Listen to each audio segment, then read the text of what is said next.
ಸಮಸ್ತ ನಾಡಿನ ಜನತೆಗೆ ಮೊದಲದಾಗಿ ಗೌರಿ ಮತ್ತು ಗಣಪತಿ ಹಬ್ಬದ ಆರ್ಥಿಕ ಶುಭಾಶಯಗಳು. ಇಲ್ಲಿ ಮಹಾಲಕ್ಷ್ಮಿ ಲೇಔಟ್ ವಿಧಾನಸಭಾ ಕ್ಷೇತ್ರದ ಸರಸ್ವತಿಪುರ ಮುಖ್ಯ ರಸ್ತೆಯಲ್ಲಿ ವಿಶೇಷವಾಗಿ ಇರತಕ್ಕಂಥ ಒಂದು ನಮ್ಮ ಶ್ರೀ ಸತ್ಯಶಾಂತಿ ಗಣಪತಿ ದೇವಸ್ಥಾನ ಭಾಳ ಅದ್ಧೂರಿಯಿಂದ ಇವತ್ತು ಒಂದು ಗಣಪತಿ ಹಬ್ಬವನ್ನು ಆಚರಣೆ ಮಾಡ್ತಾಯಿದ್ದೇವೆ.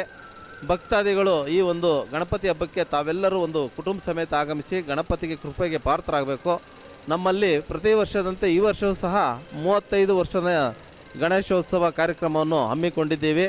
ಮೊದಲದಾಗಿ ಈಗ ಒಂದು 9 ಗಂಟೆಗೆ ಗಣಪತಿಯನ್ನು ಪ್ರತಿಷ್ಠಾಪನೆ ಮಾಡಿದ್ದೀವಿ. 10ವರೆಗೆ ಗಣಹೋಮ ಇರುತ್ತೆ, ಮಧ್ಯಾಹ್ನ ಅನ್ನದಾನ ಪ್ರಸಾದ ಇರುತ್ತೆ. ಹಾಗೆ ಸಂಜೆ ಈ ದಿನ ಗಣಪತಿಯ ವಿಸರ್ಜನೆ ಸಹ ಇವತ್ತೇ ಹಮ್ಮಿಕೊಂಡಿದ್ದೀವಿ. ಈ ಒಂದು ಗಣಪತಿಯು ಹಬ್ಬ ನಮ್ಮ ಹಿಂದೂಗಳಲ್ಲಿ ಒಂದು ಒಗ್ಗಟ್ಟಾಗಿ ಸಾಂಕೇತಿಕವಾಗಿ ಇರತಕ್ಕಂಥ ಒಂದು ಹಬ್ಬ. ಬಾಲ್ ಗಂಗಾಧರ ತಿಲಕ್ ಅವರು ನಮಗೆ ಅಡಿಪಾಯ ಹಾಕ್ಕೊಟ್ಟದಂಥ ಈ ಒಂದು ಹಬ್ಬವನ್ನು ನಾವು ಸಂಘಟನೆಗೋಸ್ಕರ ನಾವು ಉತ್ತೇಜನ ಮಾಡಿಕೊಂಡು ಗಣಪತಿಯನ್ನು ನಾವು ಆರೈಸ್ತೇವೆ.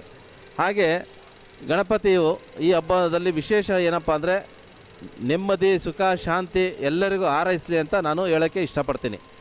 ಹಾಗೆ ನಮ್ಮ ದೇವಸ್ಥಾನದಲ್ಲಿ ಒಂದು ವಿಶೇಷ ಏನಪ್ಪ ಅಂದರೆ ಬಲಮುರಿ ಎಡಮುರಿ ಇರ್ತಕ್ಕಂಥ ಗಣಪ ಭಾಳ ಶಕ್ತಿಯುತ ಗಣಪ. ಗರಕೆ ಕೊಟ್ಟರೆ ಸಾಕು ತಮ್ಮ ಹರಕೆಗಳನ್ನು ಈರೈಸುವಂಥ ಗಣಪ. ಈ ಒಂದು ಶಕ್ತಿ ಇರ್ತಕ್ಕಂಥ ಅಪಾರ ಜನ ಮದುವೆ ಆಗದೇ ಇದ್ದವರು, ಉದ್ಯೋಗ ಇಲ್ಲದವರು, ಹಾಗೆ ಕೆಲಸ ಕಾರ್ಯ ಇಲ್ಲದವರು ಗಣಪತಿಯನ್ನು ಬರೀ ಗರಿಕೆ ಕೊಟ್ಟು ಹರಕೆ ಮಾಡಿಕೊಂಡರೆ ಎಲ್ಲ ವರವನ್ನು ನೀಡುವಂಥ ಈ ಸತ್ಯಶಾಂತಿ ಗಣಪತಿ ದೇವಸ್ಥಾನ ಭಾಳ ವಿಶಿಷ್ಟವಾಗಿ ಇರ್ತಕ್ಕಂಥ ಹೇಳೋಕ್ಕೆ ನಾನು ಇಷ್ಟಪಡ್ತೀನಿ.